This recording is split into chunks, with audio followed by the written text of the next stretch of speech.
fair use and copyright. Dun dun dun. This is Special Report. I'm your host, True Powers Mind. Tonight we'll be discussing basically the the trade war. That in itself isn't bad, but let's look at the concern that a lot of people are showing for this thing, and we're gonna break it down.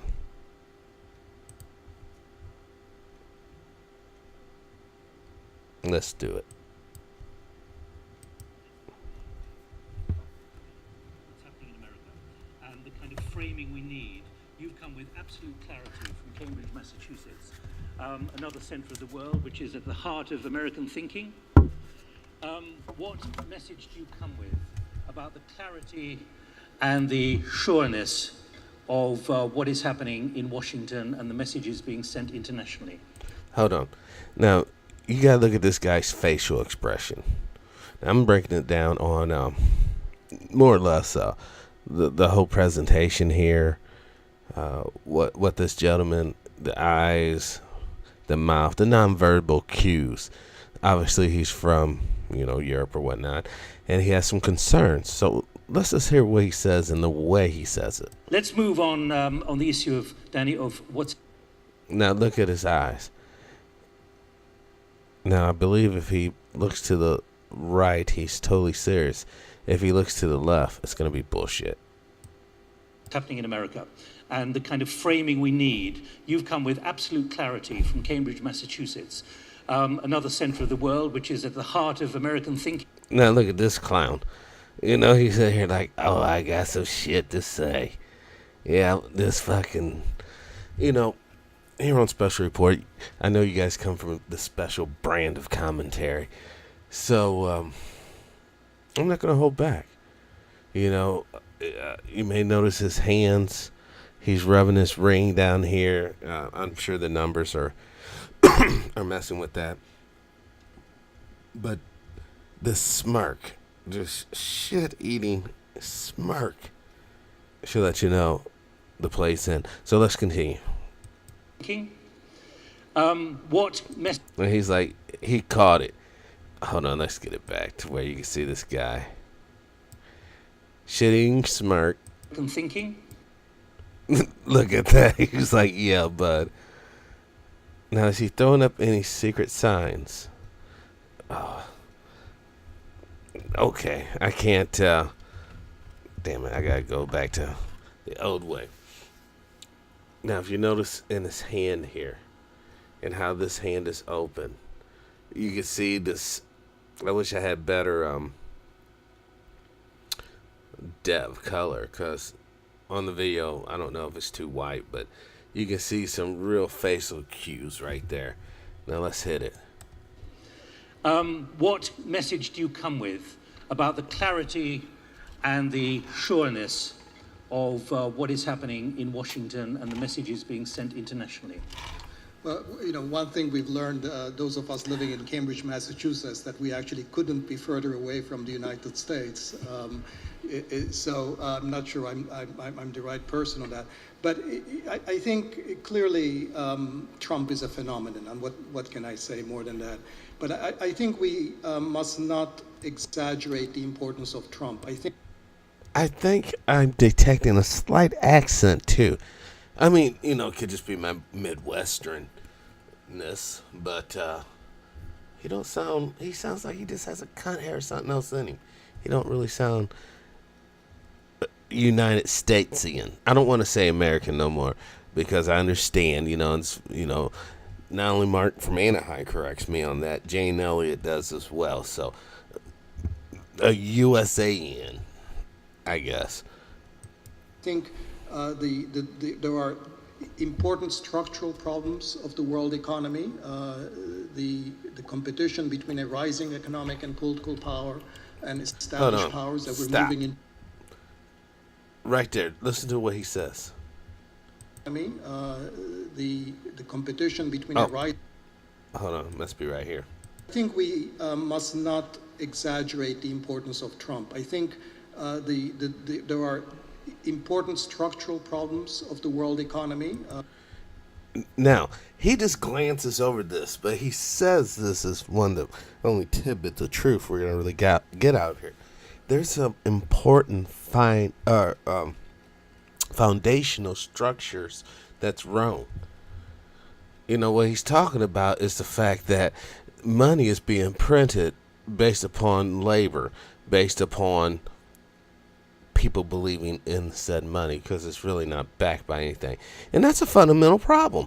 Let's hear him in his words one more time. Let's not exaggerate the importance of Trump. I think there are important structural problems of the world economy. Okay, structural problems. Foundations are part of the structure. I'm just saying foundation because I like to go to the root of things. But yes, there's structural problems. But let's let him continue. The competition between a rising economic and political power and established powers that we're moving. Right there. Like he's looking like a damn duck. Quack, quack. But the thing is, old men fight wars. Or not fight wars, but definitely initiates them. Now what he's saying, a rising power competing with an established power. That's a nice way of saying China needs to know their fucking place, okay? You know, hold on. Let's do some real time. Let's do some real time here. This is going to be pretty crazy. Hold on. Where did I? Oh, yes. This is from the Danes. The Danish folks thought this one up. So this is going to be... Yeah. I mean, look at that. The propaganda against the Chinese has already started, all right? You know, don't shit while you're eating. This is what he's basically saying. So whenever it's an alert for a Chinese, you know, situation, we'll pop that up for you, okay? So let's continue. Moving into a multipolar world. And there's a broad-based reaction to the kind of economic policies that have been pursued in the last quarter century. I think Trump is... Last quarter century. Hold on. That's a good time for that, folks. Once again, they're telling China, know your place. I'm just saying. It's very much a symptom of this. He's not the cause. So I think we need to bear in mind that whether Trump was the president of the United States or not, in many ways would be facing these tensions, and we need to confront them. Once again, there it is. I'm telling you, folks. Look, these people, the Chinese are basically just getting too powerful. You know, that's what it's all about. They basically running Iowa into a fucking slum, a pig slum at that. They're draining the fucking Great Lakes. They're colonizing Africa. Well, some would argue actually helping to build the infrastructure. And on top of that, they got the One World or One Road initiative. Basically, you know, a sea, air, land trade apparatus all throughout the world. So these are some of the structures old boy is talking about. Unfortunately, of course, Trump isn't making it easy for us because of the crazy way in which he's managing it. There's both an upside and a downside with respect to Trump. I mean, I don't need to tell you about the downside. But I should say that he doesn't think what he's doing is crazy. He thinks it's totally logical. Well, you know, it's when you have people who are sort of, you know, closest to him, working with him day in, day out, writing op-eds in the New York Times anonymously, explaining how, in fact, inconsistent, incoherent, and divorced from the truth he is. It's very hard to believe that So this is where they're putting all the spin. You know, the little anti-Trump mantra. Listen, guys. The reality is this. Hold on. I want to... Oh my gosh. There's something I want to show you, folks. I've been having conversations yet again with some very interesting folks.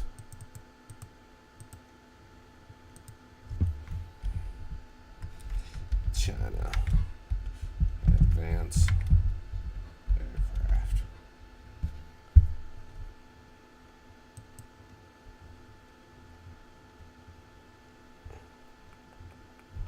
I don't know if you can see that. Well, I'm gonna pan it over. Twin jet, all weather stuff. Okay.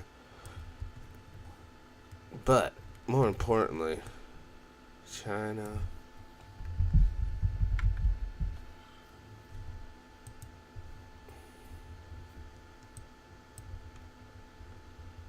Now this isn't.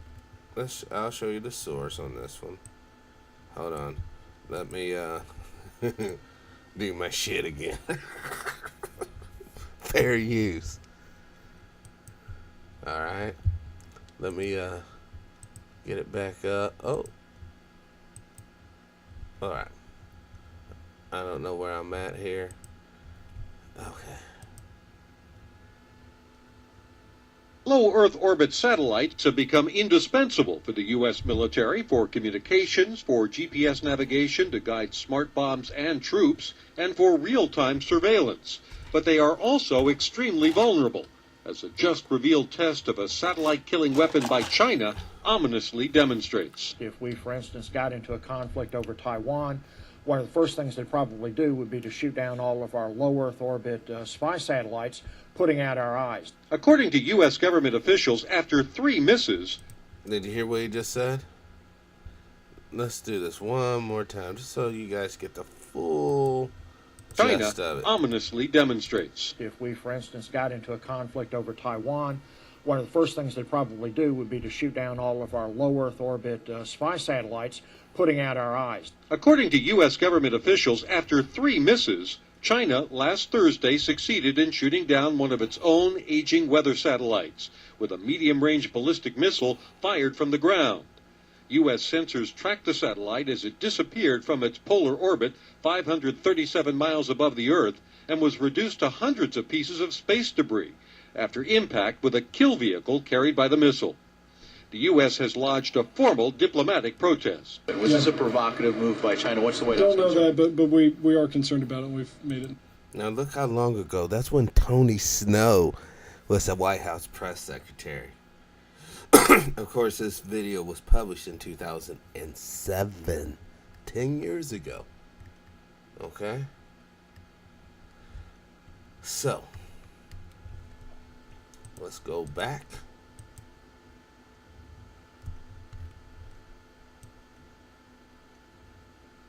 Oh, now they're shooting it down with lasers. That was with a missile, right? Hold on.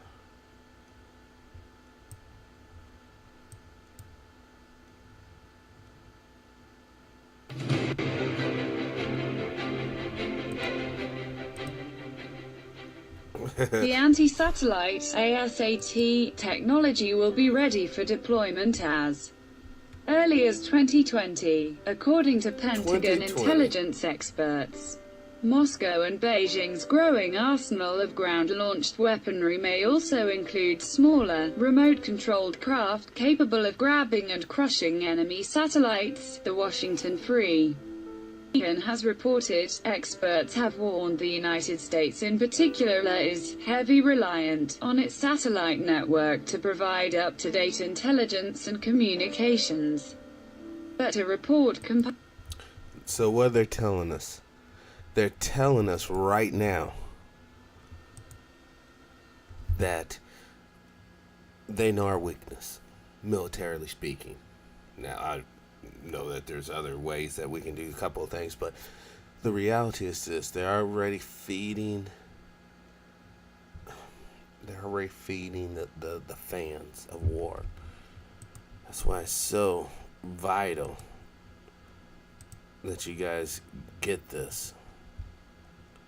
piled by U.S. intelligence on the growing threat posed by the new technology, concludes Russia and China will be capable of severely disrupting or destroying U.S. satellites in low Earth orbit. The new study echoes a similar warning from Director of National Intelligence Dan Coats, who said in May the two nations are increasingly considering attacks against satellite systems as part of their future warfare doctrine, giving evidence to Congress. The spy chief said both will continue to pursue a full range of ASAT weapons as a means to reduce U.S. military effectiveness. He added Russia was developing a diverse suite of capabilities to affect satellites in all orbital regimes, including high-powered airborne laser.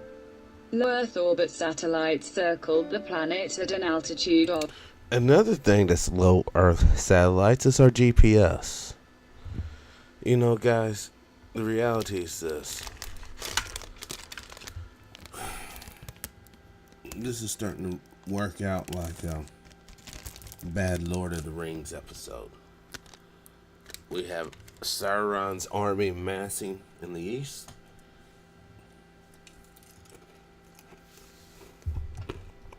To utterly crush the West. Of anywhere between 100 and 1,242 miles above the Earth. They are used by military forces across the world, particularly the US, for reconnaissance and communications, and are vital for providing live intelligence for troops on the ground by taking high-resolution pictures and even video.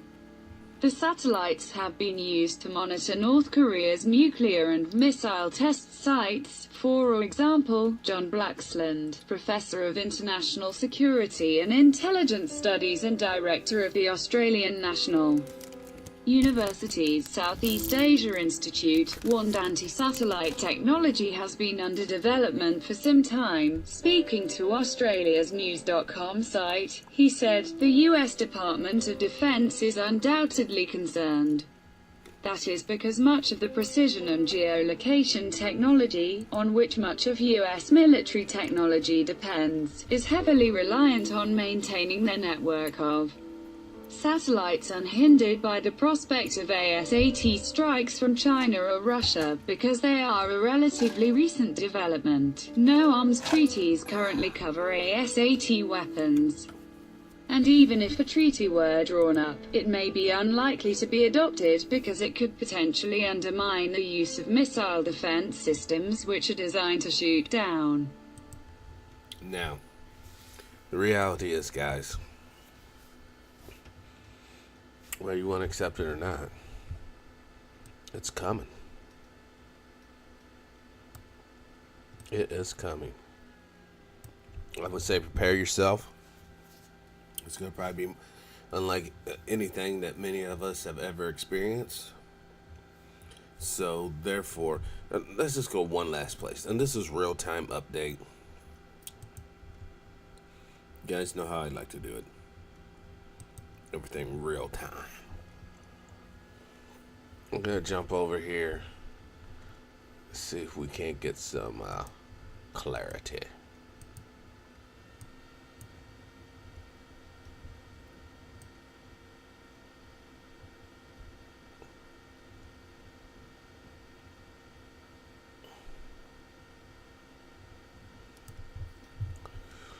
I don't know if you can even read that. No. Oh, I guess this is. Oh, dude. Facial expressions. Hold on. I want you guys to be able to see all this. This is sad. Now, while China and all this stuff is happening over here, they got everyone preoccupied with this craziness. Looks like a nasty day. Ain't that the truth? Hold on, I'm just gonna look at some all the little ratings. Hannity, he's the new Bill O'Reilly, I guess. Oh my God.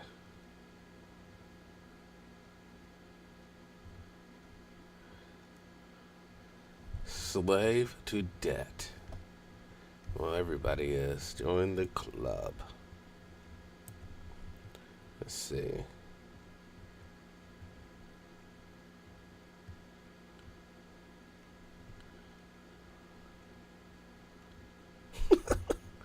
Oh, Nancy needs to go and sit down. Airy comet with skull face to zip past. As long as it keeps on trucking. Alright. There's nothing really, I could, hold on. I can go here real quick.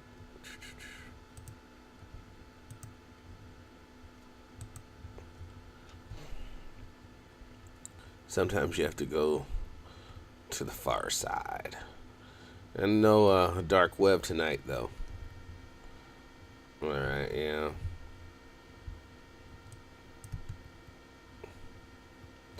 You know, I'm just scanning the headlines and saw that sex trial shit. They're just keeping the media blackout. But let's wrap it up with this guy. Objectively. But I think the upside of that is that, you know, Trump has instincts, but he doesn't really have long-term strategy. So I think if you want to think about this, for example, in terms of the trade war, clearly Trump has mercantilist and unilateralist instincts. Mercantilism means exports are good, imports are bad. It means whatever is good for me must be bad for you and vice versa. And unilateralism means I'm going to do it on my own. So those are his basic instincts. On the other hand, he just, you know, he's not the kind of person who has a follow-through. So, you know, he can be easily diverted. So I think he can very easily walk away from, you know, claiming victory, whatever the facts on the ground is. So I think, you know, China actually is going to be quite successful at managing this. And if I were to look at sort of... Listen to what he said. China's going to be quite successful at managing this. Makes me think of, yeah. Hold on one second. I saw this picture. Yeah. This one here. Makes me think of this. There's China.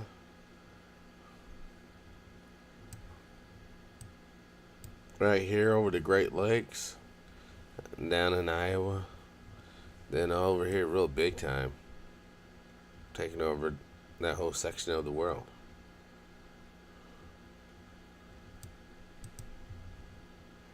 What are the biggest risk points for the world economy in the next 5 years? So I wouldn't list trade war in the top three of those. I think there are much more serious problems, and we'll get through this. And it's certainly not going to. It's going to be ugly, but nothing like anything like the 1930s. Can you predict 5 years?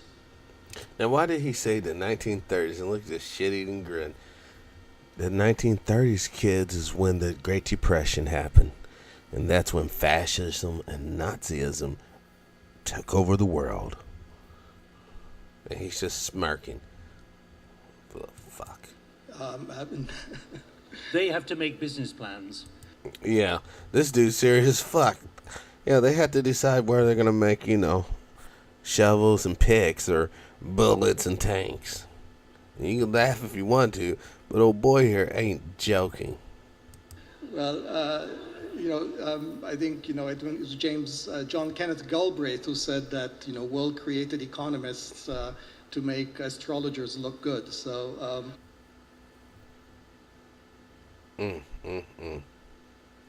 There was, I don't think that this is it, but. Why? Oh, Why? come on. Kind of like the imagery, though. Not backing down when it comes to China and trade. His United Nations speech called out the world's largest, well, close to second largest economy, called it out in a big way, promising a new paradigm for how we deal with China. Take a listen. But those days are over. We will no longer tolerate such abuse. I have great respect and affection for my friend, President Xi, but I have made clear our trade imbalance is just not acceptable. China's market distortions and the way they deal cannot be tolerated. Joining us now is famed economist and best-selling author Ben Stein. Now, this ain't the video, but that was a good little speech. I guess he's serious about it. If you have any comments, leave them below. Thanks for watching.